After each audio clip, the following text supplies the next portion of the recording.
Tonight we report on how much Moses Lake will pay its departing city manager, and a man is heading to prison for robbing 2 convenience stores. What's happening in sports, Bob? Thanks, Alan. Moses Lake soccer had a rough outing on the pitch, and afraid of softball drops 2 at Othello. Let's take a peek at our Weather Center forecast. Good to be with you, everybody. Bit of an unsettled scenario continues along the area overnight tonight. There is a cold front in the forecast. I'll bring you all the details in a few moments. I'm Alan Troop, and we have all this and much more on iFiber1 News. From the iFiber1 HD studio here in the heart of the Columbia Basin, this is iFiber1 News, your #1 source for local news, sports headlines, and our very own Weather Center forecast covering the entire Columbia Basin. This is iFiber1 News, and it starts now.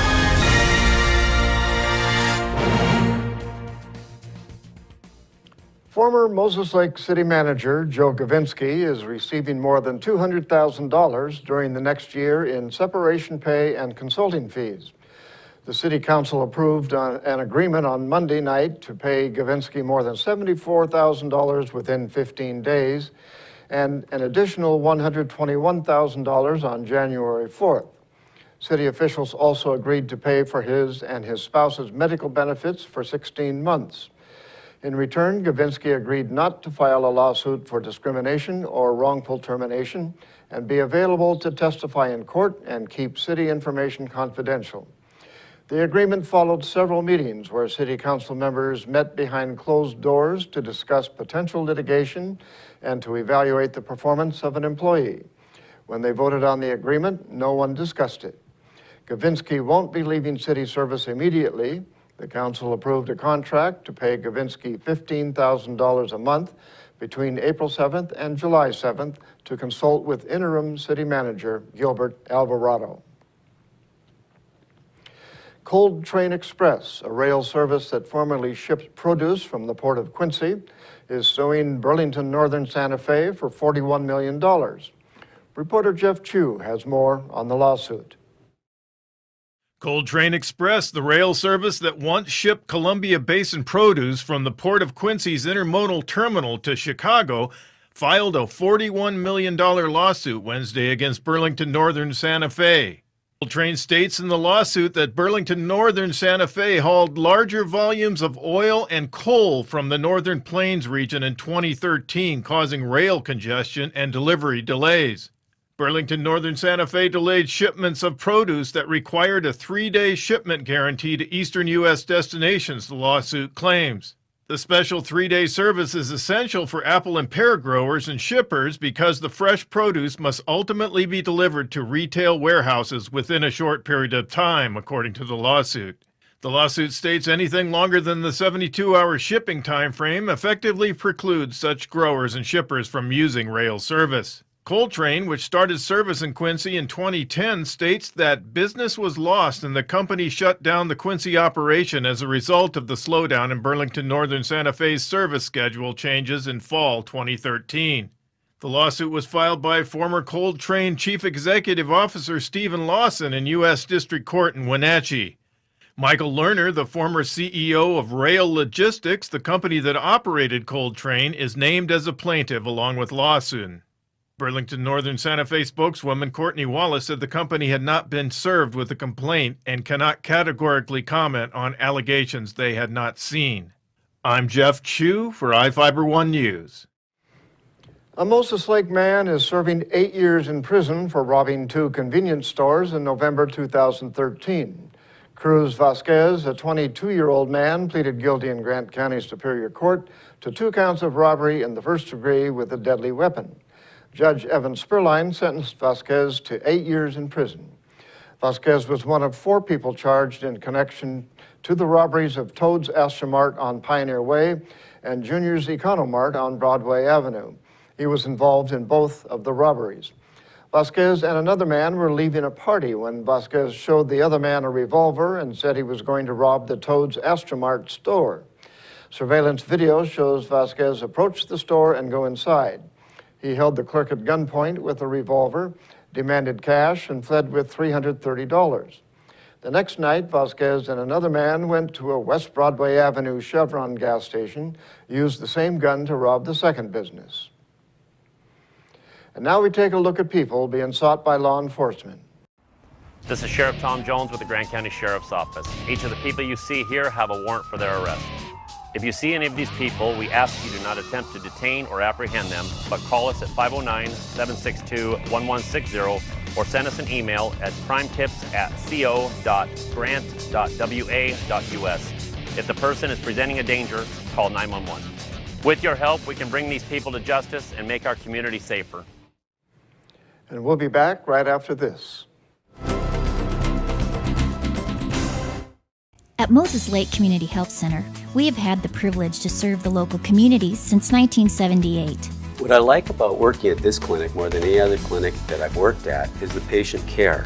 With the patient care team that we've assembled, it allows us to take care of as many facets of the patient and their family's needs. Please take the opportunity to experience the high-quality care provided at our clinics.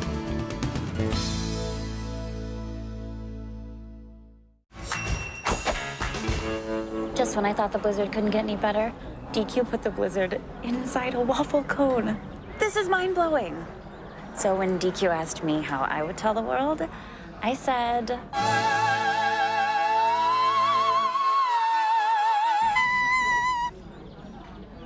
Sounds better in Italian. Pretty impressive, Liz. Any blizzard, like confetti cake, now in a fresh baked waffle cone. This is fan food, not fast food. Good to be with you, everybody. I'm Ceci Gutierrez with your local weather report from the One News Weather Center. And it is brought to you by your Bike Clarity Toyota dealer, Toyota. Let's go places. Let's begin with a quick look at your headlines across the area. Temperatures expected to remain pretty near normal throughout the next few days. Slight chance of a thunderstorm or two, and this is due to an upper level disturbance across the area. Unsettled weather is expected with a bit of a windy scenario and cooler temperatures for the weekend, and this will be due to a vigorous cold front promising to push through the area. The showery weather likely into early next week, so make sure to keep that rain gear handy. Here's a quick look at the temperatures registered during the past 24 hours. In Ephrata, 63, the low 47. Sunset, 7:37 this evening. And across Moses Lake, similar conditions. Temperatures not that far off from average in Moses Lake. 63 the high, 61 should be the normal. Quick peek at the conditions right outside your door. Mostly cloudy skies with the wind out of the west-northwest at around 7 miles per hour. Here's a quick look. Overnight tonight, we'll have these passing showers, bit of a break, but across inland northwest. Unsettled weather expected to continue due to that disturbance along that region with snow and a mix and even some rain along the lower elevations or across the valleys. Now, as we head into Friday, pretty quiet weather. And there we have it, that cold front ahead of that system. We'll be seeing heavy rains pushing into the region in a bit of a mixed scenario, pushing into central portions of our state. Partly to mostly cloudy skies expected. And then as we head into this Thursday afternoon, dry air mass is expected to remain in place. Pretty quiet weather with temperatures in Yakima in the mid-60s and to the west and northwest, a range from the mid-50s to around the mid-60s. And to our east, we're expecting temperatures to be around 60 in Spokane and across Ponderay. Taking a closer look across the basin, we are anticipating for a beautiful day for this Thursday afternoon. Temperatures quite seasonable and partly to mostly sunny skies. Here's a quick peek at the conditions for the next few days. We are expecting for these mild temperatures to remain in place even as we head into this Friday. Breezy scenario as we head into this weekend with that passing cold front and that drop in temperatures, a difference of approximately 10 degrees from Friday into Saturday. Good to be with you, everybody. This segment brought to you by your Bud Clarity Toyota dealer, Toyota. Let's go places now to sports. Hi. Hi, I see here on my glasses that it's your sales event. Yeah, we have low APR financing and some great lease offers. Check out the bold new Camry. Wow, that's really nice. I gotta get a closer look. Wow, there's so much stuff. Careful. If I could just see where I was going. Right now, you can lease a new 2015 Camry for $199 a month with $750 lease bonus cash. Plus, every new Toyota comes with Toyota Care, our no-cost maintenance plan. Now this is cool. That's easy to see. Toyota, let's go places.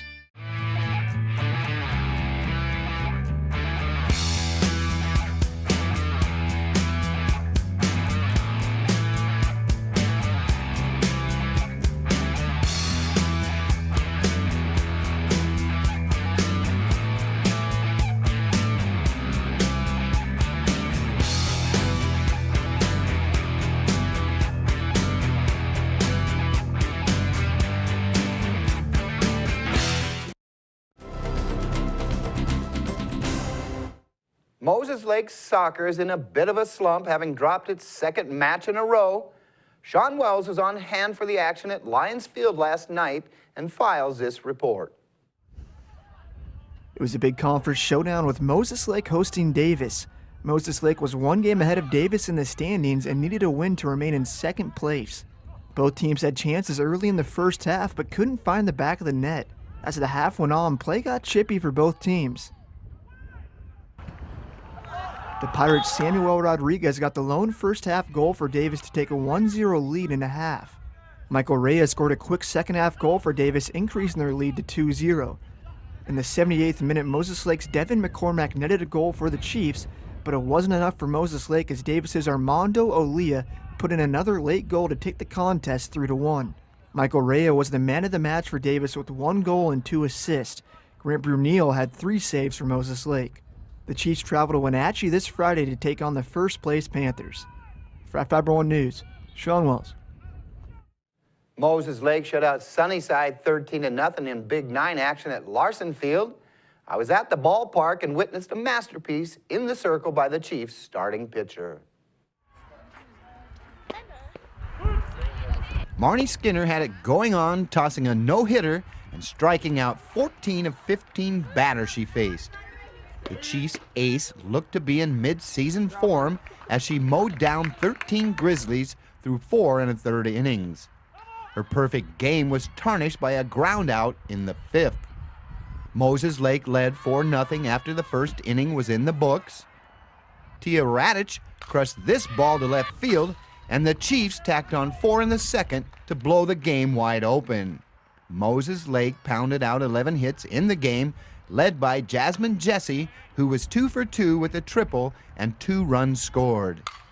It was the 6th win in a row for the Chiefs, who moved to the top of the Big 9 standings with a 4-0 record. The team is 6-0 overall. The Chiefs head to Sunnyside Friday for doubleheader action with the Grizzlies. Ephrata softball hit the road to Othello for a twin bill looking to keep its unbeaten CWAC record intact. But the Tigers ran into a buzzsaw in the Huskies, who swept both games by a 30-1 margin. Ephrata looks to get back in the win column when the team travels to Prosser on Saturday. Moses Lake baseball took a 9-2 game on the diamond at Sunnyside. The Chiefs held a 3-1 lead going into the 5th. Sunnyside got one back in the bottom of the frame and one in the 6th to make it 3-2. Moses Lake erupted for 6 runs in the 7th to seal it. Tyson Karstetter got the start and the win for the Chiefs, who moved to 4-3 in the Big 9 standings.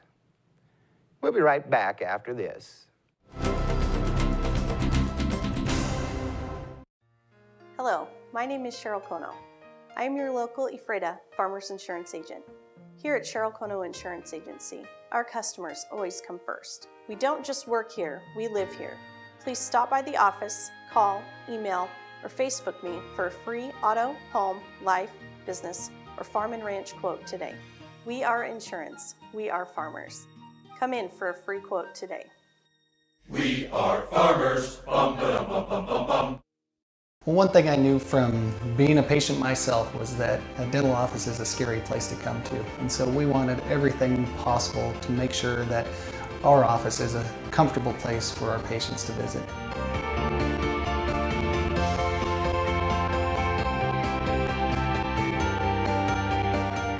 The patients that I have, my clients, have made me a part of this community, and we want to give back in every way possible.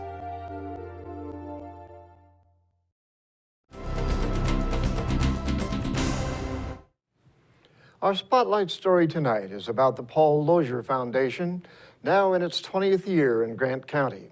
The nonprofit organization has awarded more than 4,000 scholarships and nearly $8 million for community projects. Reporter Jeff Chu has that story. The Paul Lozier Foundation this year marks its 20th year of scholastic and charitable giving in Grant County.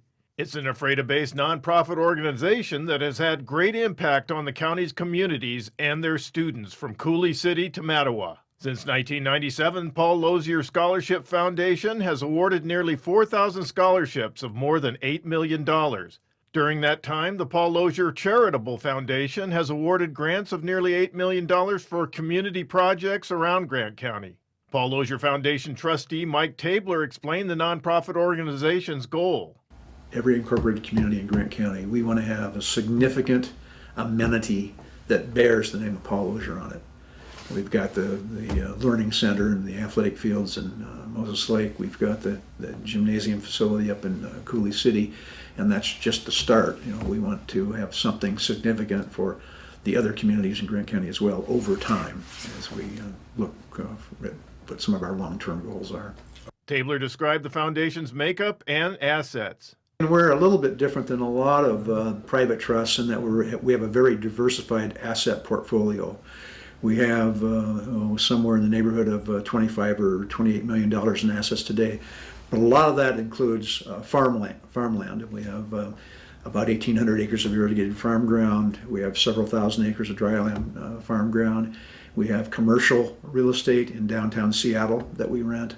We have commercial real estate in Grant County, and of course we have our investment portfolio with Edward Jones.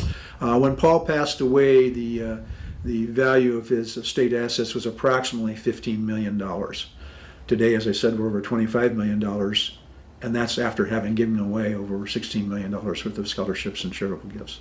It all started with farmer Paul Lozier, who amassed great wealth in Grant County. In the late 1960s and early 70s, Lozier developed some of the Grant County land he had acquired. He cleared brush, leveled ground, and installed center pivot irrigation systems so his land could be used for irrigated farming. Tabler runs the organization with his daughter, Chelan Klein, but he says the foundation is really all about Paul Lozier and his vision. To come up with this concept sort of boggles my mind, you know, and I wonder if he had this much vision or if he just, in a sense, sort of stumbled into it. But I'd give anything to have an hour with him today to see what he would say about the impact that he's had on the communities and the lives of the people that he's touched through his charitable foundations. It's pretty powerful stuff, really. As the son of French immigrants, Lozier's life is an American success story. As a boy, Lozier helped his family's sheep business. Lozier assumed responsibility for the family operation in the late 1940s and gradually shifted from sheep to cattle. He was well known for his industry as well as his frugal lifestyle, but he had a vision to set up a charitable fund and did so along with Moses Lake attorney Brian Dano. That was done before Lozier died of prostate cancer in 1995. Lozier approached Tabler, a close friend, before he died and asked him to be the foundation's trustee. Tabler says he's enjoyed seeing the positive impact that Lozier student scholarships have made over the years. Watching the difference that the scholarship program has made, particularly in with some of the minority populations, has really been sort of overwhelming to me at times to see how some of these young people come here with their various tales and how they go out and receive their educations and now are coming back to Grant County and making a difference in other people's lives. Tabler said the Paul Lozier Foundation is now accepting donations. He explained why. I think that our track record here is such that we are getting more and more interest from estate planning lawyers and from people who are thinking about their own estate plans, wondering if they can somehow be part of the Lozier Foundation. Tabler said heading up the Paul Lozier Foundation has had a profound effect on his life. I tell people all the time, it's good to be me. I'm Jeff Chu for iFiber One News. We'll be right back after this. Have you been to iFiber1.com? The most up-to-date news in the Columbia Basin is just one click away. With news, sports, and weather, you can stay in the know with what's going on in your community. Read your news on the go by visiting ifiber1.com on your tablet or even your phone. Follow us on Facebook for quick updates and discuss the news with others in our area. Your number one news source in the Columbia Basin is ifiber1.com. Check it out today. What's white and yellow and red all over? If you said the local book telephone directory, the one with the purple sunset on the cover, then you're right. In print and online at statewideyp.com, it features up-to-date local maps, community information, and a calendar of events. With a restaurant dining guide with full local menus and a reverse directory, you're sure to find the number you're looking for. It's the best way to get the information you need. Pick up a copy of the local book today or visit statewideyp.com.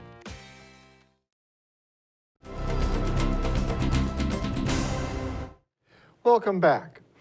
A $20,000 grant will pave the way for safety upgrades at a rail crossing near Moses Lake. The Washington Utilities and Transportation Commission approved the grant for Columbia Basin Railroad to pay for replacement batteries and upgrades to train detection sensors at the Road 3 Northeast crossing east of Moses Lake. The upgrades to train detection will improve safety by warning pedestrians and drivers of approaching trains. The batteries improve the reliability of the active warning devices in the case of a power failure at the crossing. About 2,400 vehicles, including 12 buses, use the crossing daily.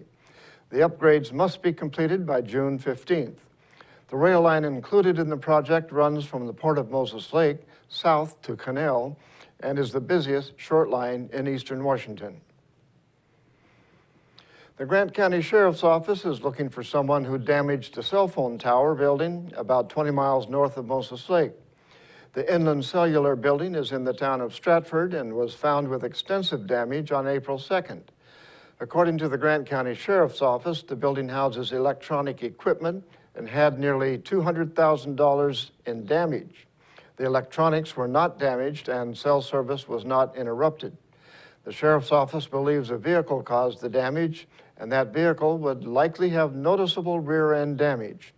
Anyone with information is asked to call the Sheriff's Office at 509-762-1160 or send information to crime tips, grantcountywa.gov. Grant County is collecting hazardous waste in Moses Lake from businesses on May 1st.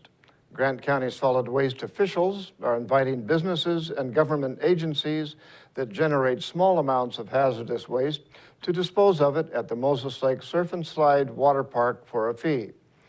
The groups can only generate 220 pounds of hazardous waste a month or less and have less than 2,200 pounds accumulated. Examples of hazardous waste include fluorescent light tubes, paint thinner, pesticides, and more. Spokeswoman Joan Melvin said organizations wanting to participate must register with Grant County Solid Waste before April 22nd. The department charges to dispose of the waste based on the amount and type of waste collected.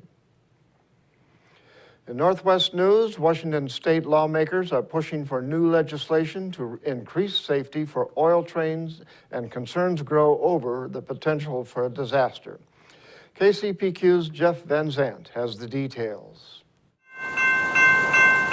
3 times a day, trains carrying the highly flammable Bakken crude oil passes through downtown Seattle. Local and state leaders fear thousands of lives are at risk. With the volatility of this product, there is little can be done on the fire line.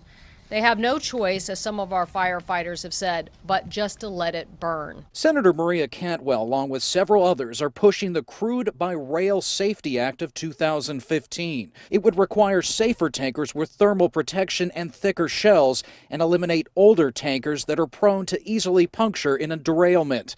BNSF says it is working with customers to phase out these old tankers in the next year. We want unsafe cars off the tracks immediately. The legislation also calls for $40 million in training programs and grants to communities to update their emergency plans. BNSF says it has trained nearly 2,000 first responders in Washington state, and it has teams who are in contact with them during an emergency. It would be nice to create a system where our dispatch center would be notified when these type of trains are running through the city. The danger of derailment is real. In July of 2013, 47 people died in Quebec when a Bakken oil train derailed.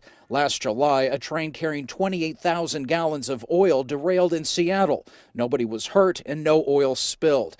But some fear the next time we may not be so lucky. The train tracks run through downtown right under Pike Place Market. Some vendors want those trains rerouted. You're talking about the potential of killing thousands and thousands of people at one given time.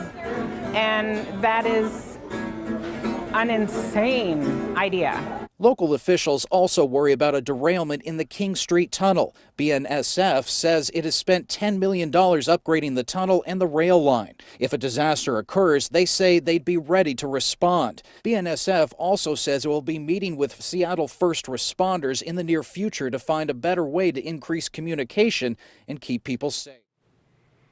And that's going to do it for us here at iFiber One News. We want to thank you for watching, and we'll see you again tomorrow.